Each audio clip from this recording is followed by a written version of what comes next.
Welcome to this edition of the Million Dollar Mastermind podcast. This is where we pick the brains of high achievers from all walks of life and get their hard-earned, real-world insights on winning. I'm your host, Larry Weidel.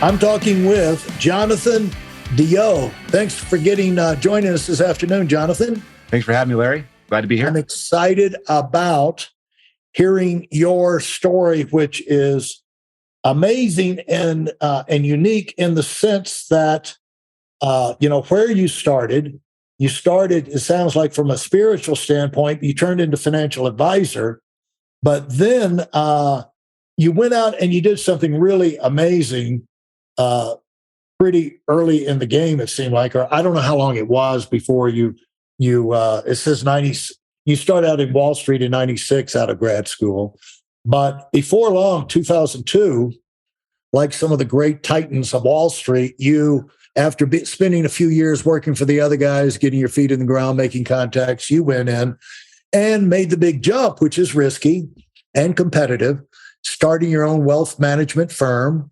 And but that does give you the chance to learn faster, build your independence, and have great things happen to you. So you made that jump, and what I have, and you can fill in the gaps. You started with 6 clients in 2002, and it's very hard to start a new wealth management firm. Even the guys who started BlackRock, they were legends inside other companies. And when they went out, they thought, all we got to do is we go out, we form a partnership, bam, the world will come racing to our door because of our reputation. And they went in and nobody called. In fact, they sent out hundreds and hundreds of flyers, brochures. They made calls. They flew around the world, nothing, and they finally dug it out, and it's like so many things you have to dig it out. I just saw YouTube last night, Eddie Van Halen. I'd never heard this. When they started, rock and roll was dead. There was the kind of music, pop music was out there. There's no record company wanted to sign a rock band. So he said, well, we wanted to play rock music. So we just put our head down and we did like 1,000 gigs, in a short period of time. He said 11-month period. He said, we did hundreds and hundreds, even like 28 out of 30 days in England.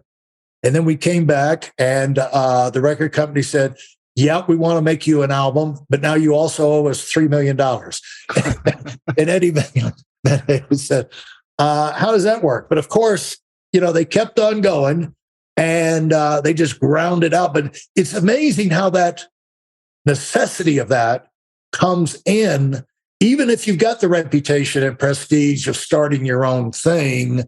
Not everybody, you got to prove, you got to grind. And so we want to get into this. So congratulations on that achievement early in your career, building that up to over 200 clients and 300 million in just 20 years. And then you went on and you merged, and we'll hear that story. But how did you get, why were you in studying financial? I kind of wish I grew up wishing that my parents had told me to be a major league pitcher, but that wouldn't have worked to get that contract. But at least put me in the direction of maybe becoming a hedge fund guy. Nobody told me that was a good option. You got competition. You got a lot of interesting people. You stay in touch with the world, and rumble. It's rolling. It's just like sports. But nobody ever mentioned that to me. But somehow you got that idea early on. Financial services is the way to go, and I eventually wound up there, by the way. But you got it early on. So talk about that. How did that happen? Well, I was poor, so I wanted. And I knew that if I wanted, then I needed to be good with money. And so I went to I think it was a private ledger office in Rapid City, South Dakota. When my mom was shopping downtown Rapid, I went into a private ledger. Private ledger merged late 70s to become Linsco Private Ledger, one of the largest independent broker dealers. And I was going to their office reading Value Line Research.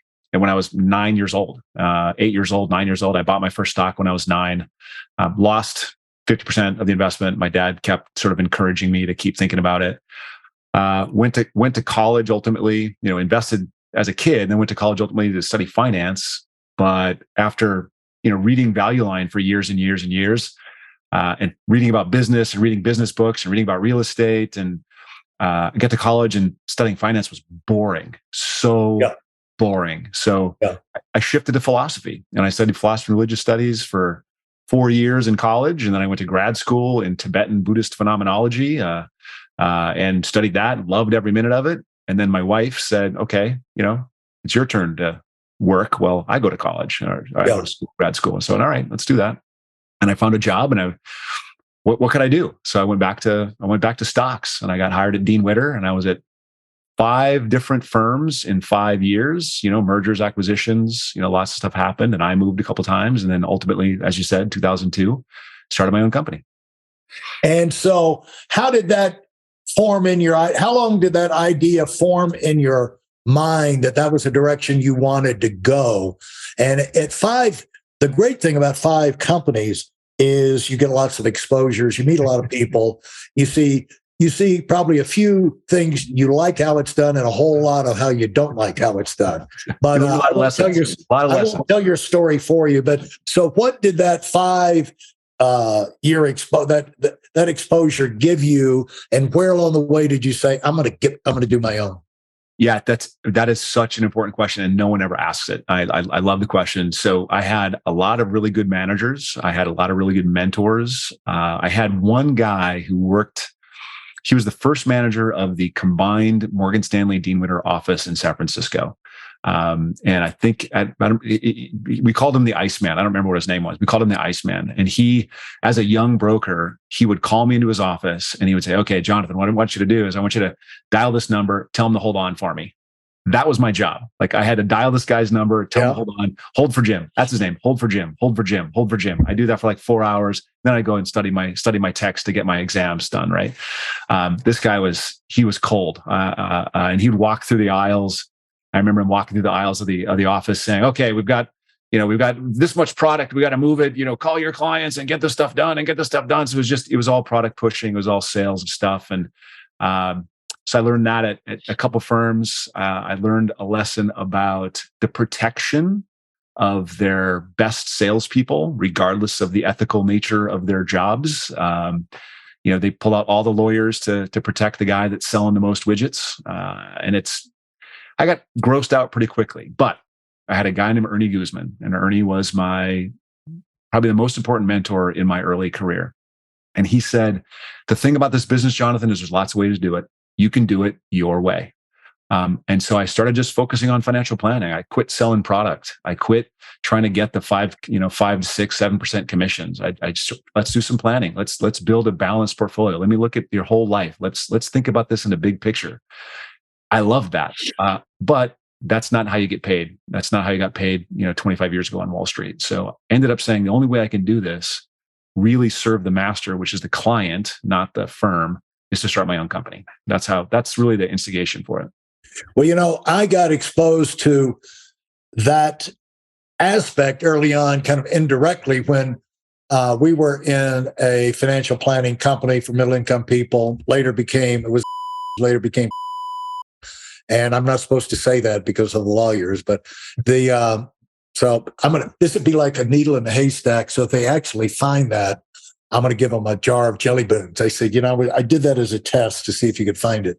But it's not that I don't mention it on here a lot, because not that I'm not proud of it. It's just that the lawyers, And so what happened is we moved up. We said, we want to participate in our success. Let's get a reinsurance company. And so the guy that we credited as being the founder, we kind of all did it as a cooperative. But anyway, the guy who was in charge, he goes to New York and to raise money with the investment bankers.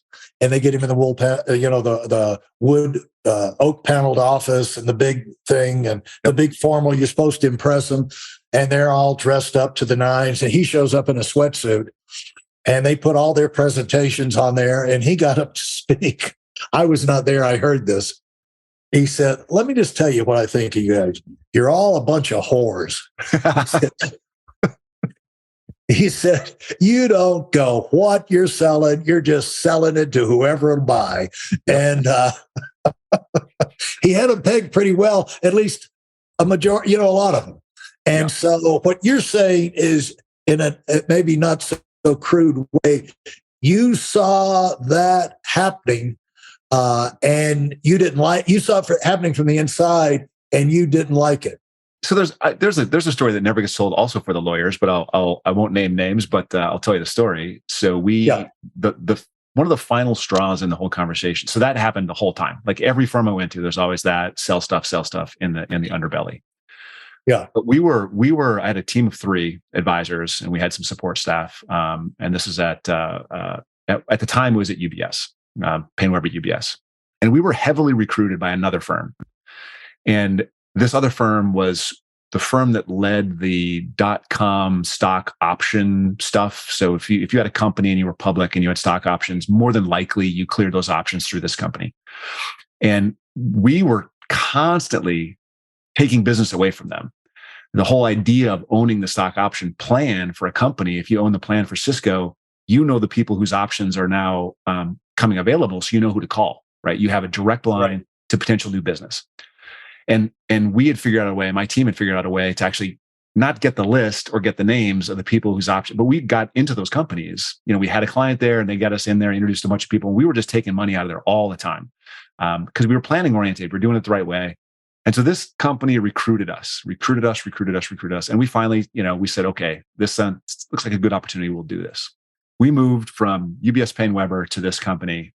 And within 3 months, we were the fastest growing group at UBS Paine-Webber. We were killing it. We were doing really well. We moved within 3 months. Our team had imploded. We had discovered all kinds of, nefarious crap at this new firm. Overbilling of clients. Our assistant discovered that universally clients were being overbilled and then not told. And we were like, we got to send a letter out. And we were like, no, you can't send a letter out. That's, every other advisor was like horrified that we would even suggest it. And so this place was totally unethical. And then we said, okay, we're done. And we left. So we were there for 3 months. Clients don't follow you. They don't think you've done your due diligence if you leave 3 months after you get there. So I started all over, 100% brand new again. Yeah. I went from a book of like 250 million to 0 and started over. I think maybe at that point, I had maybe 3 clients that would follow me again. So we took those 3 clients and we started over, and that was 2001. I lasted 1 year at the new place. And this is, options are all worthless at this point. The way we had done business didn't work anymore. We didn't have access to the money to start the new things out. And so my manager, and this is another downside of the industry, my manager was like, okay, you need to up the revenue you produce for the company. So you need to start selling B share mutual funds and annuities. And I was like, I'm not going to do that. That's crap. That hurts the client. So they let me go. And then, I was like already knowing that this is coming, and I'm already planning, and I have a relationship with LPL, and I start with an independent broker dealer, a week later. And that's this launch, in the basement of my house.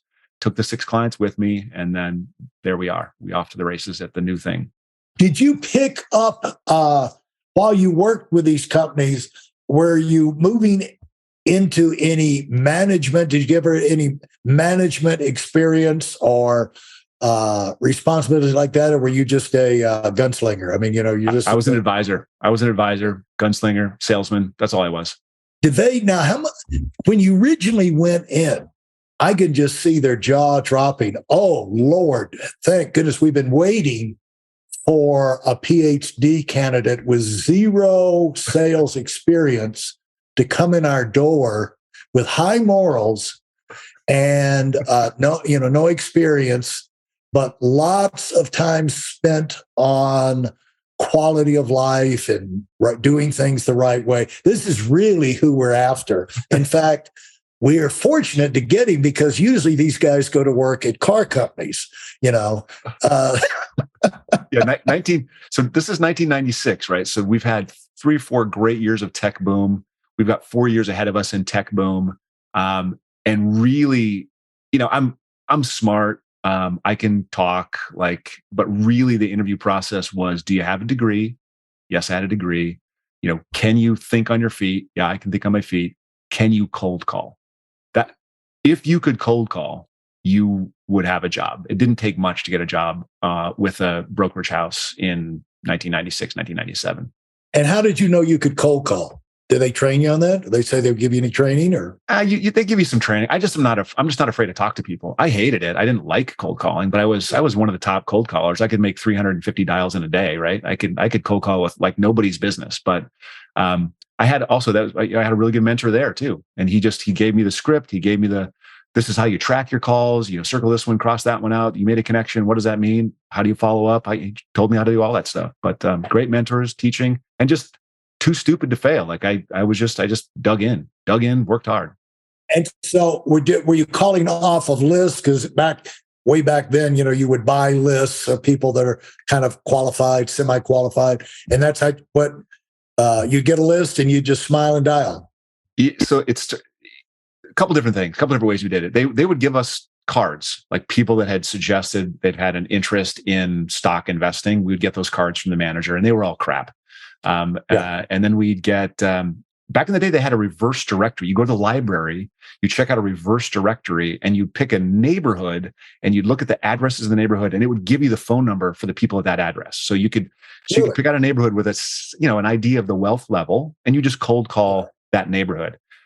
That also didn't work really well. And so the way we really got to be successful is I'm being reminded of various stages of my career where I used to joke with the CEO. It's like, well, one more time, I've proved to myself I can't do the business. Yeah, no, it's over. Learning, pivot. Yeah. We finally figured out a way this is the late 90s and this is probably not legal, but you could call in a company like 5 o'clock in the morning and you dial an extension, and the extension would, they wouldn't pick up. And so the extension 1758 at Cisco was Bob Samuelson. And so you'd write down Bob Samuelson for 1758. And if you hit pound, it sends you back so you could dial a different extension. So then you dial 1759, that's Sammy Davis. And so you'd hit pound and you go back into 1780. And so you just build out a whole list within a company. And then 9 o'clock shows up and people show up to work.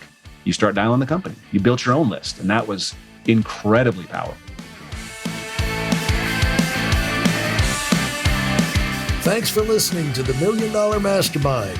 If you felt there were any valuable takeaways from this episode, please take a minute and leave us a 5-star review. Your feedback is important and really helps us get the word out to a wider audience. Remember, we have a valuable webinar that is absolutely free. Register for it right now at weidelonwinning.com. Thanks for listening.